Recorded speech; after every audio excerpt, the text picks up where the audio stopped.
आऊज़ुबिल्लाहिमिनश्शैतानिर्रजीम बिस्मिल्लाहिर्रहमानिर्रहीम। आज की वीडियो में हम फर्स्ट ईयर मैथमेटिक्स एक्सरसाइज 2.3 का एक मोस्ट इंपॉर्टेंट क्वेश्चन सॉल्व करेंगे। हम सॉल्व करेंगे इस एक्सरसाइज का क्वेश्चन नंबर 1 और उसका भी थर्ड पार्ट।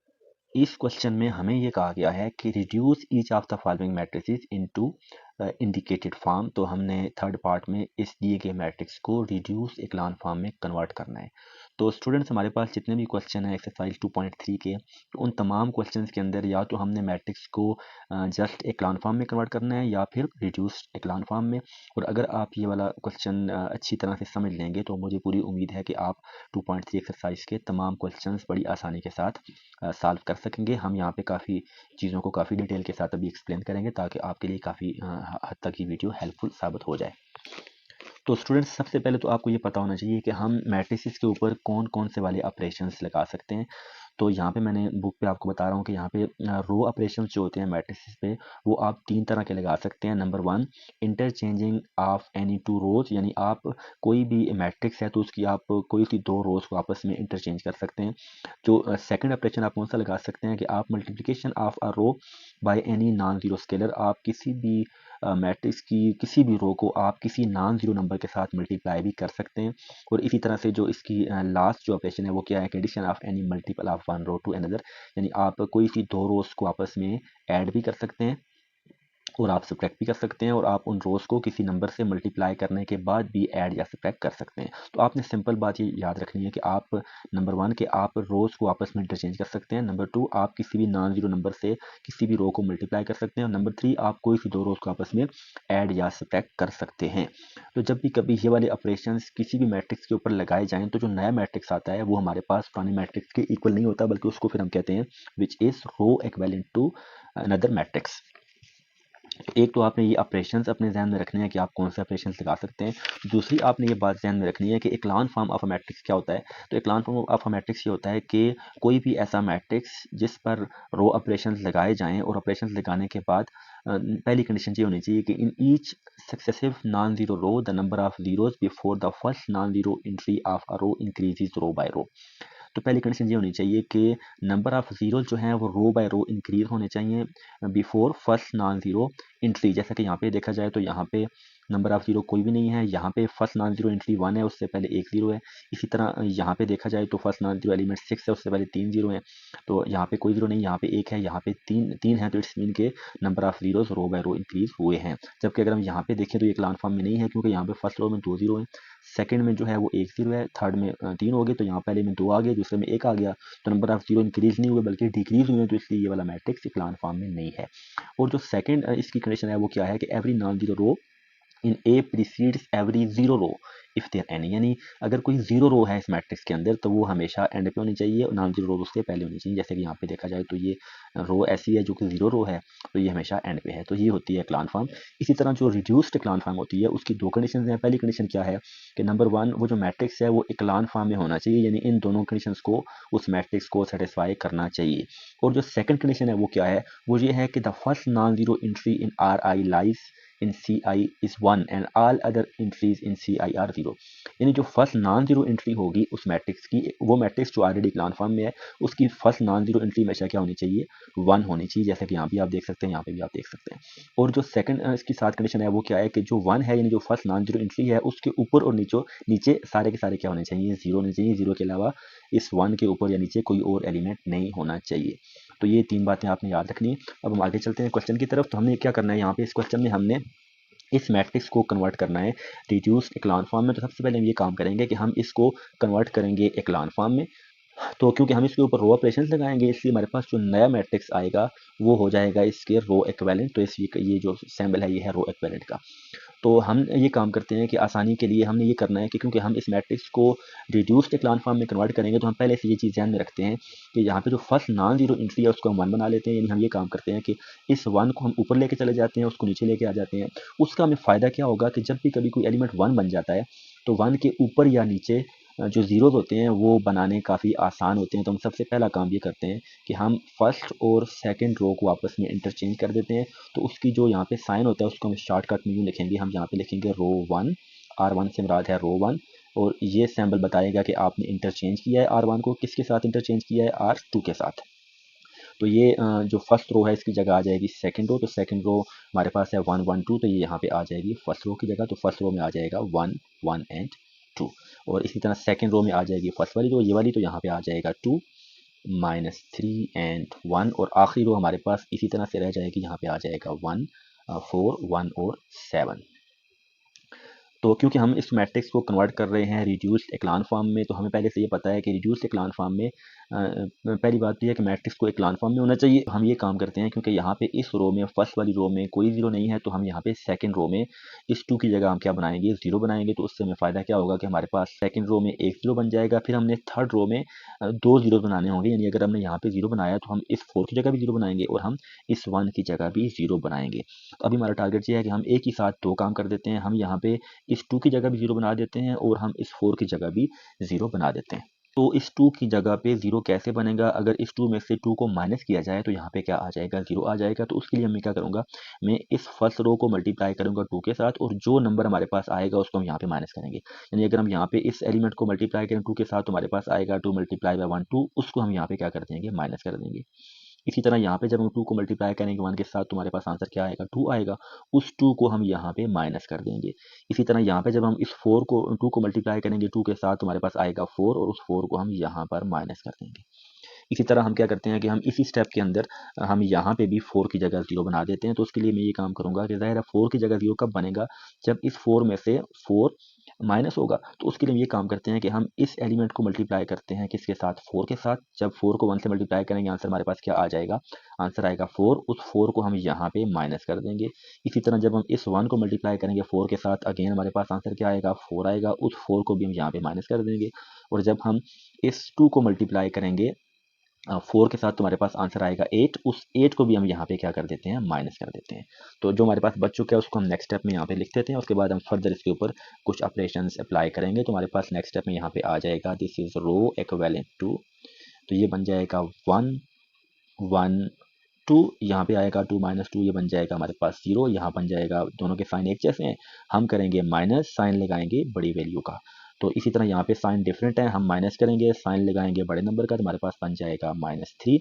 यहाँ पे आ जाएगा 4 -4, ये बन जाएगा 0। यहाँ पे बन जाएगा -3 और यहाँ पे बन जाएगा -1।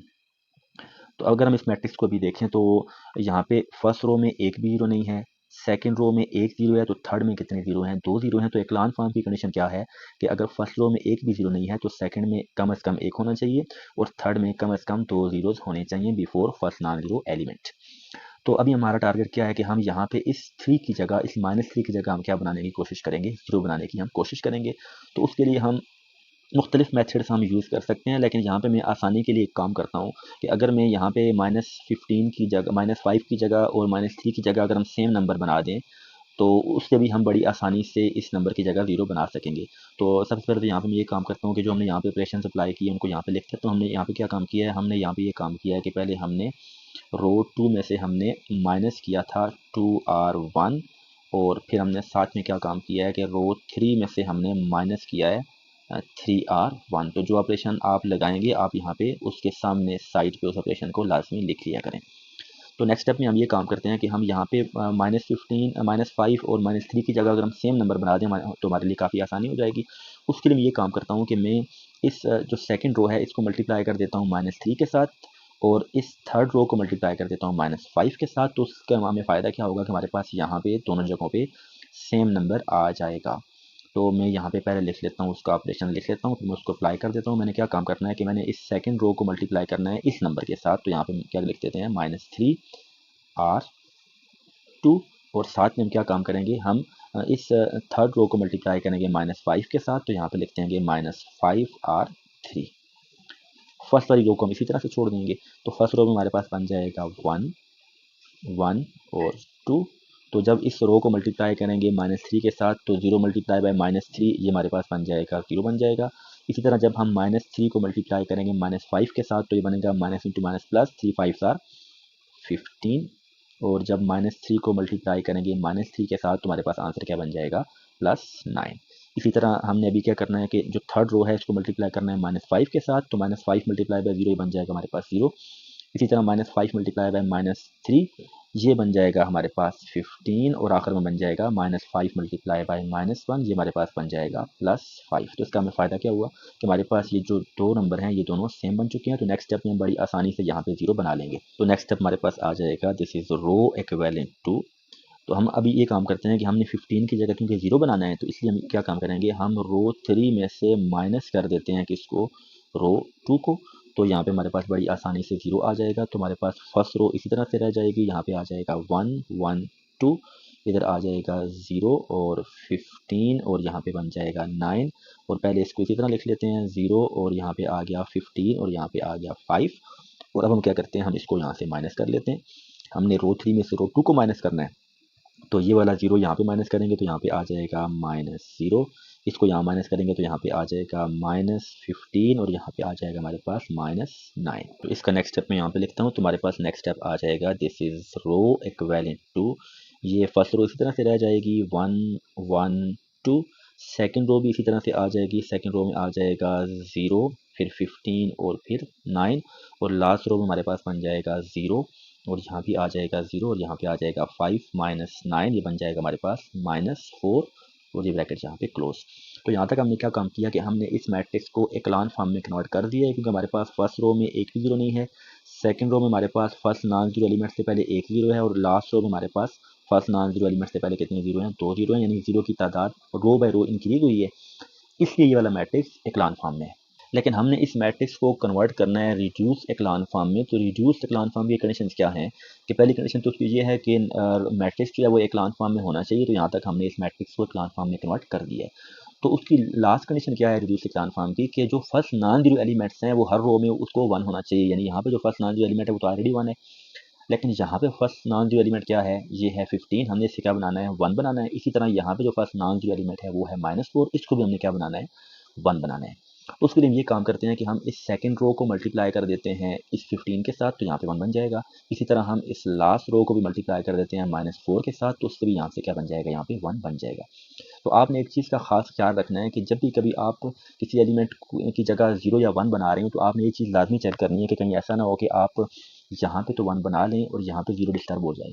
यानी अगर आप यहाँ पे 1 बनाना चाह रहे हैं तो आपने ऐसा कोई ऑपरेशन नहीं लगाना कि यहाँ पे तो 1 बन जाए, वहाँ पे कोई और एलिमेंट बन जाए, 0 के अलावा 1 आ जाए या 2 आ जाए, तो उससे हमारा क्वेश्चन सारा क्या हो जाएगा, दोबारा से गलत हो जाएगा। तो हम क्या करते हैं, अभी हम रो 2 जो है इसको डिवाइड कर देते हैं किसके साथ, 15 के साथ, तो इससे यहाँ पे 1 बन जाएगा। और इसी तरह हम क्या काम करते हैं, हम रो 3 को डिवाइड कर देते हैं किसके साथ, -4 के साथ, तो यहाँ भी क्या बन जाएगा, 1 बन जाएगा।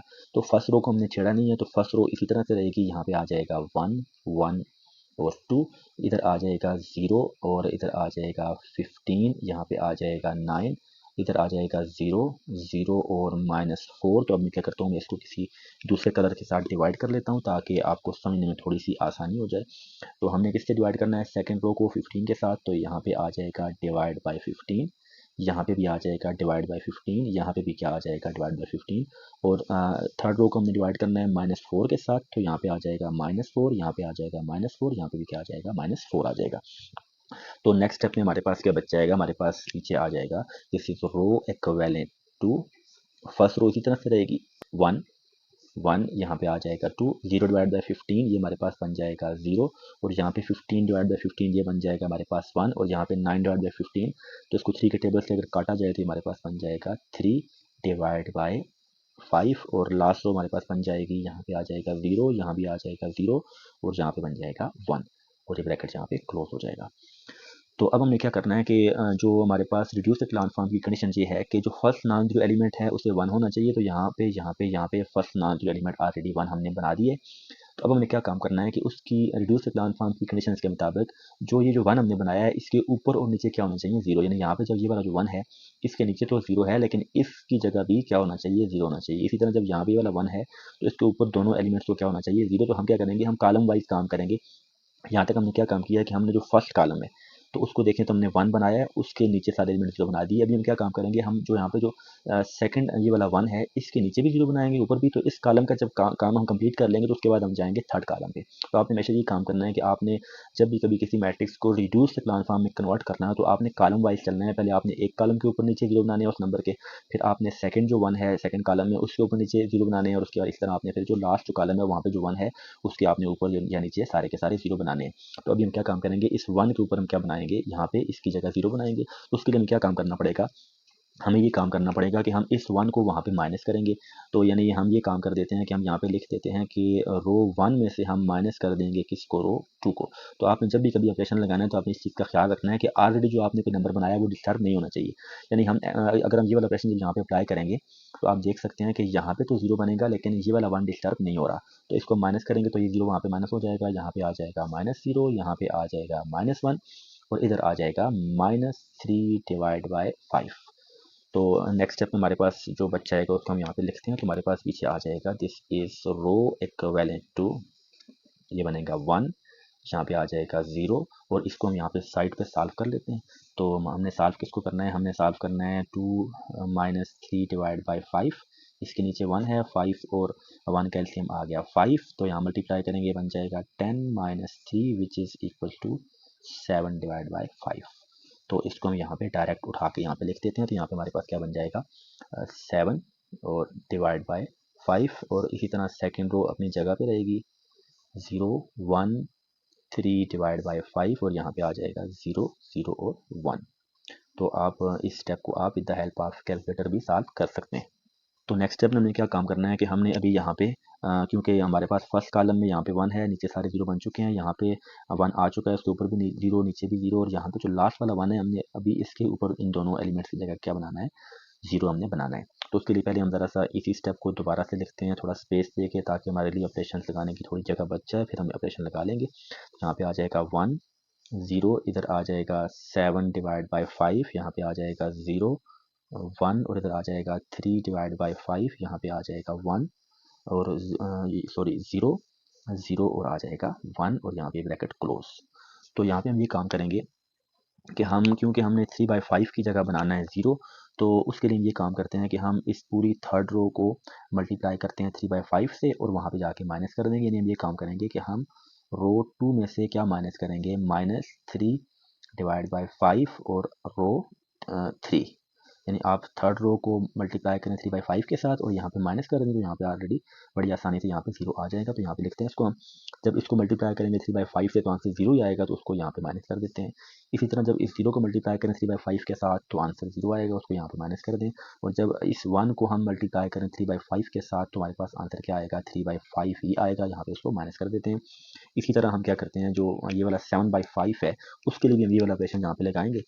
तो उसके लिए हम ये बात यहाँ पे लिख देते हैं कि हम रो 1 में से क्या माइनस करेंगे, -7 डिवाइड बाय 5 और रो 3। तो इधर आ जाएगा हमारे पास, इसी तरह यहाँ पे आ जाएगा -0 -0 और -7 डिवाइड बाय 5।